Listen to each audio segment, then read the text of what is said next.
Кратки најави за денес. Кардиолошкиот центар во Охрид доби современ ехо апарат.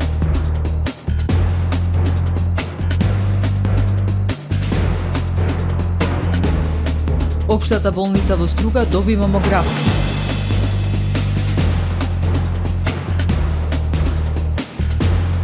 Обезбедени средства за набавка на лекот Трекафта за најкритичните пациенти со цистична фиброза.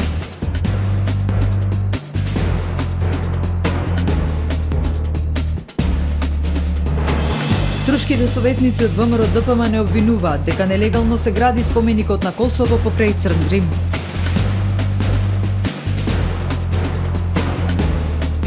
Оружје и муниција пронајдени при претрес кај Охриѓанец.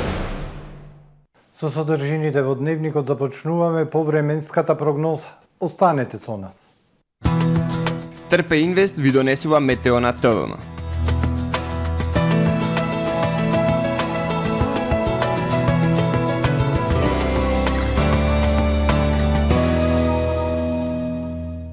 Во Охрид денес поледеното утро и појавата на умерен мраз, времето во текот на денот сончево, ветровите и малку потопло со благ пораст на дневните температури. Максималната ќе достигне 2 степени над нулата, а во текот на ноќта кон петок повторно ведро и студено. Утре над северна и североисточна Европа умерено облачно и нестабилно време со врнежи од снег проследени со ветер. Во останатите делови од стариот континент времето сончево со локална облачност, но студено со температури повеќе годишниот просек за овој период од годината.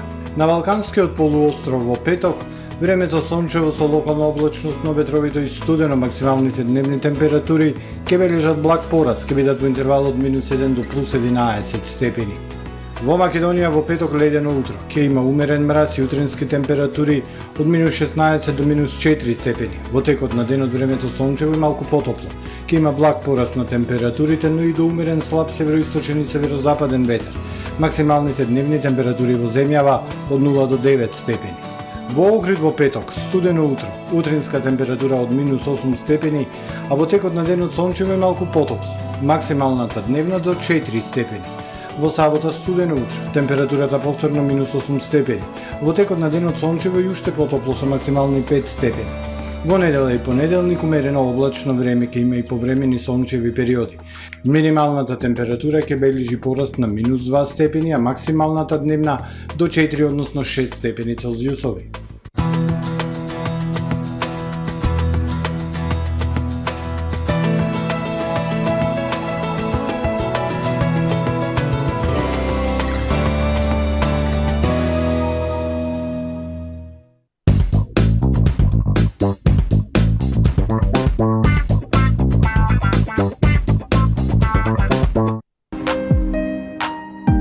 Ресторан Далга. Нашата приказна. Како започна љубовта со Тамаро за денот на влюбените. Раскажете ни ја вашата приказна. Како започна вашата љубов и Тамаро и пријателите ве наградуваат со вредни награди. Ноќевање за двајца во Крушево, романтична вечера за двајца и пакет вино. Уште и бројни помали награди и подароци на Супер Радио. Што треба да направите? Нашата екипа до Свети Валентин ќе ги посетува најголемите маркети на Тамаро. Доколку ве одбере, раскажете ја вашата приказна и бидете дел од нашата приказна. Приказна во која ја славиме љубовта. Тамаро за денот на влюбените.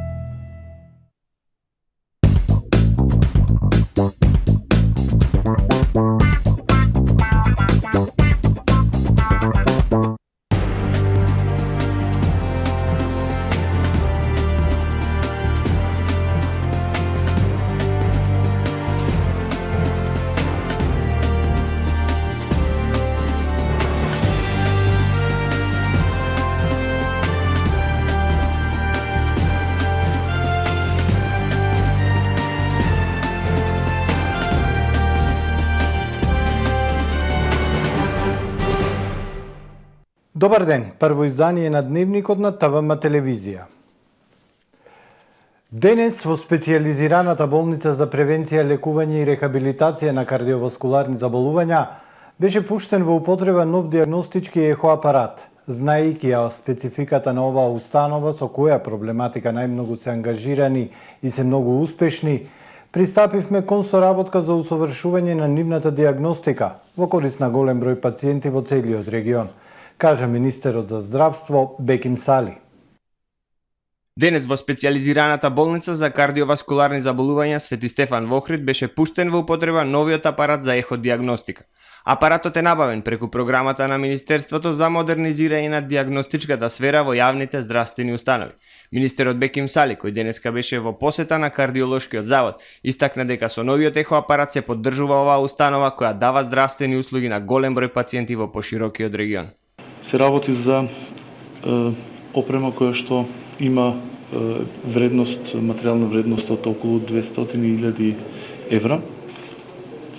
Тој е наменет за одделот за ултрасонографски исследувања за кардиоваскуларни заболувања, кај амбулантски и болнички прегледи, како и пациенти од кардиоваскуларната рехабилитација.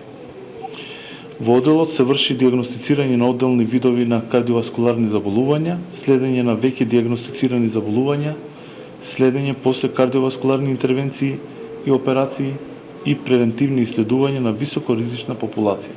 Специјализираната болница за кардиоваскуларни заболувања како регионален центар работи со огромна бројка на пациенти. Таа на годишно ниво реализира повеќе од 10.000 ехокардиографски и над 6.000 ехоколор-доплер прегледи. Секако, значи на огромно наше задоволство ќе допринесе за подобрување, значи на квалитетот на медицинските услуги и секако, значи, воведување на нови процедури кои што може, значи, да се воведат со еден ваков современ апарат. Ги задоволува сите, значи, има сите современи перформанси на еден апарат кој што го користиме секојдневно во секојдневната диагностика, ехокардиографија и ехоколор-доплер, значи на периферни артерии и вени. Минатата година во септември во болницата во употреба беше пуштен нов ангиограф, кој што е многу значаен за работата на оваа установа со цел зајакнување во делот на диагностиката. Министерот потенцира дека останува уште една фаза за опремување на операциони сали за сите потреби, со што ќе може да се децентрализираат здравствените услуги кои што ги дава Клиничкиот центар во Скопје. Министерот за здравство Беким Сали денеска ја посети општата болница во Струга, каде предаде во употреба современ мамограф за скрининг и навремено диагностицирање на промените на дојка. Апаратот ќе го подигне квалитетот на здравствените услуги на пациентки од југозападниот регион. По пауза од 5 години во општата болница во Струга повторно ќе се прави мамографија на дојка. Струшката болница денеска доби современ апарат за скрининг на рак на дојка. Во просек од 2 до 4 случаи од 1000 скрининг мамографии покажуваат рак на дојка, а во 8 до 10% од случаите потребни се биопсии за диагноза, истакна директорот на Струшката болница Армен Тарслани. Мамографот кој што е инсталиран во нашата институција е многу современ, со ниска доза на зрачење, со контролирана компресија и со висока резолуција на графиите.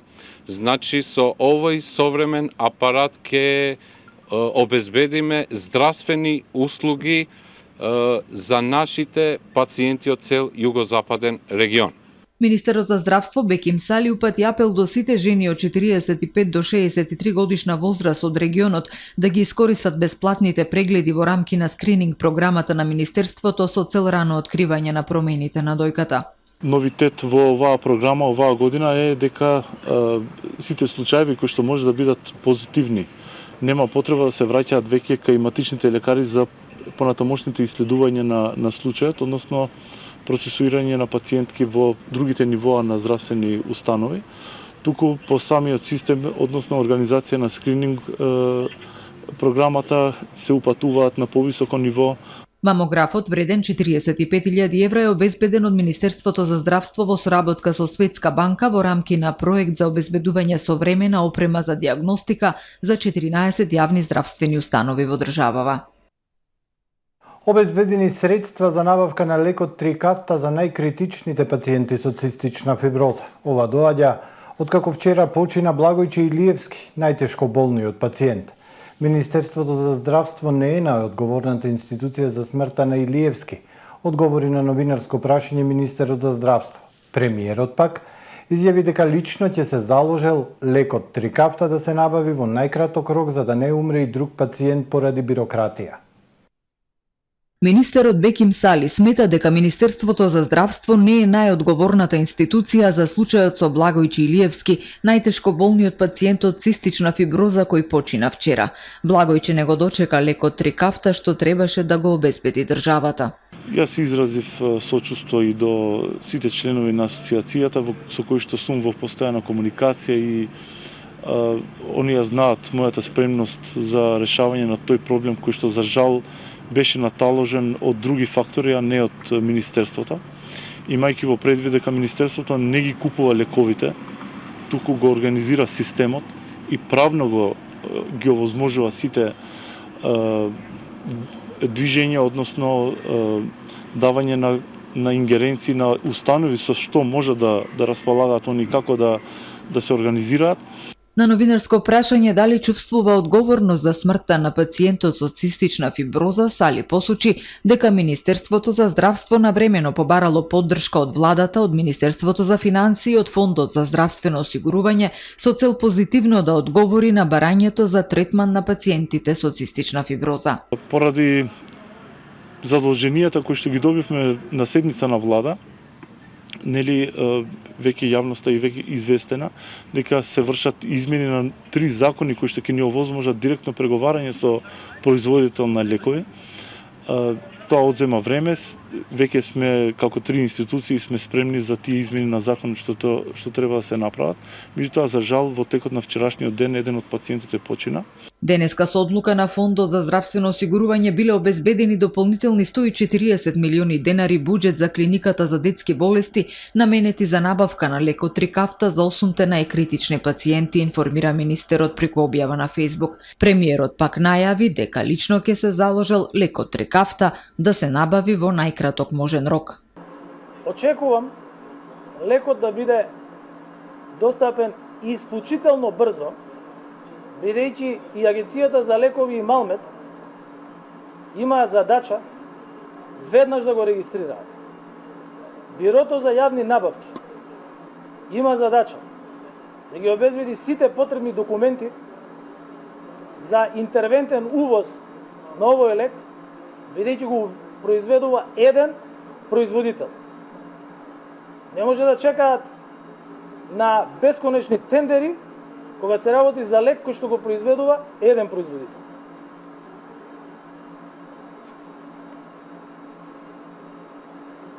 И ова да се спроведе, сега јас лично ќе се заложам. На новинарско прашање до премиерот зошто порано не реагирал со оглед дека болните од цистична фиброза бараат терапија подолг период, Ковачевски без конкретен одговор кажа дека е јасно дека ова е вонредна мерка, но дека нема намера да умре друг пациент поради невозможната бирократија. Во строгиот центар на Струга покрај реката Црн Дрим се гради бетонско спомен обележје на Косово. Советниците на ВМРО ДПМН обвинуваат дека изградбата на споменикот е бесправна, не е обезбедена минимум техничка документација ни проект. Од локалната велат, одлуката е донесена врз документација. Во строгиот центар на Струга покрај реката Црн Дрим ке никне спомен обележје на Република Косово. Мнозинството во Струшкиот совет донесе одлука за поставување на бетонскиот споменик на кој ќе стои надпис испишан на македонски, албански и англиски јазик, со благодарност до стружани за нивната хуманост и гостопримливост за време на воениот конфликт во 1999 година. Советниците од ВМРО ДПМН обвинуваат дека изградбата на споменикот е бесправна, не е обезбедена минимум техничка документација и проект. Косово, доколку искрено сакала да изрази благодарност на граѓаните на општина Струга, можело тоа да го стори на друг начин. Можело да изгради споменик на нивна територија, како што тоа го сторило со изградба на споменици од многу државници од други држави. Од советничката група на ВМРО ДПМН велат се гради споменик на друга држава во време кога спомениците на македонските херои се сквернават и уништуваат. Може да изгради споменик спротивно на законот за градење, без ревидиран проект, без потребна техничка документација на кеот на реката Црн Дрим, што представува обична провокација и со кој се сквернави кејот на реката Цандрим, ова шеталиште. Председателката на Советот на општина Струга Арбреша Влаши вели дека споменобележјето представува додадена вредност во знак на благодарност за хуманоста, а одлуката е донесена врз документација. Споменобележјето ќе биде од бетон, високо 3,5 метри, подарок од Генералниот консулат на Република Косово во Република Македонија. Претрес во Охрид, пронајдени оружје и муниција, приведено едно лице. Вчера во 16 часот и 15 минути, полициски службеници на СВР Охрид лишиле од слобода 36 годишен жител на Охрид. При претрес во неговиот дом, извршен со судска наредба, биле пронајдени и одземени пиштол Sig Sauer калибар 9 мм со рамка од 8 куршуми, 454 куршуми за пиштол од различен калибар, ловечка пушка Simpson Sul 21 куршум за ловечка пушка и една рачна граната. Тој бил задржан во полициска станица и по целосно документирање на случајот против него ќе биде поднесена соодветна пријава, информираат од Министерството за внатрешни работи. Во продолжение следуваат вестите од светот. Четврт ден по земјотресот во Турција и Сирија, бројот на жртвите и повредените се зголемува од час во час. Аксел Заимовиќ, новинар на ТРТ која следи ситуацијата од Газиантеп, вели дека истата е исклучително комплицирана бидејќи земјотресот погодил по широко подрачје. Станува збор за неколку стотици илјади квадратни километри. Страдањата се површни, како ако споредите земја со големина на Грција или Бугарија. Замислете цела една Грција или Бугарија да бидат уништени од земјотресот. Ова се податоците кои најдобро илустрираат колку навистина е сериозна и тешка состојбата на теренот. Утрово имавме неверојатна можност да видиме дека по 75 часа спасувачите успеале да извлечат 3 лица од урнатините. Ја поминавме временската рамка од 72 часа и успеавме да видиме дека чуда сепак се случуваат. Заимовиќ нагласи дека екстремните временски услови многу ги отежнуваат спасувачките акции, вели дека се уште е неблагодарно да се проценува колку луѓе се под урнатините. Помош доаѓа од бројни земји. Најпотребни се основните хигиенски пакети, облека, храна, вода, дополнителна храна и облека за бебиња, како и кебиња. Тресењето на тлото во Турција се уште трае. Најмалку 24 часа загинаа, 2180 се повредени во голем шумски пожар во југоцентрално Чиле, кој во текот на ноќта се прошири на нови области, горејќи живеалишта на загрозени шумски животни. Чилеанската национална шумарска асоциација објави дека областа погодена од пожарите сега се прошири на повеќе од 300.000 хектари. Властите соопштија дека се уништени 1180 куќи во регионите Био-Био, Арауканија и Нубол. Министерката за внатрешни работи Каролина Тоха синоќа изјави дека владата ќе прогласи полициски шауш во некои провинции почнувајќи од денес. Најмалку 2 лица загинаа, 11 се повредени во експлозија на газ во пекатница во Новосибирск, Русија. Изјави за ТАСС здравствен представник. Според последните извештаи 2 лица загинаа, 11 се водат како исчезнати, а 11 се во болница. Експлозија на газ во петкатница во Новосибирск се случи утринава, што предизвика делумно уривање на цела зграда. По експлозијата следел пожар на површина од 300 квадратни метри кој бил изгаснат. Според прелиминарните податоци од итните служби, експлозијата била предизвикана од истекување на газ во еден од становите. Во експлозијата се уништени 30 станови. Планирана е акција за пребарување и спасување да заврши до крајот на денот, а истрагата за причините за несреќата е во тек. Северна Кореја го покажа својот нуклеарен арсенал на ноќна парада со повеќе интерконтинентални балистички ракети од кога било досега, објавија државните медиуми. Парадата се одржа на 75 годишнината од основањето на севернокорејската армија. Водачот Ким Јонг Ун присуствуваше на парадата со својата ќерка, која еден ден би можела да го наследи нејзиниот татко на чело на наследната диктатура. Северна Кореја со интерконтинентални балистички ракети ги покажа своите најголеми нуклеарни способности досега, а на парадата можеше да се види тактичко нуклеарно оружје. Снимките објавени на државните медиуми покажуваат 11 интерконтинентални балистички ракети Хвасонг 17, за кои се верува дека се способни да погодат цели каде било во светот со нуклеарна боева глава. Ракетата Хвасонг првпат беше тестирана минатата година, а ваквите нуклеарни проектили потешко се откриваат и уништуваат за време на конфликти. Го завршуваме првото издание на Дневникот на ТВМ. Ви благодарам што не следевте. Пријатно.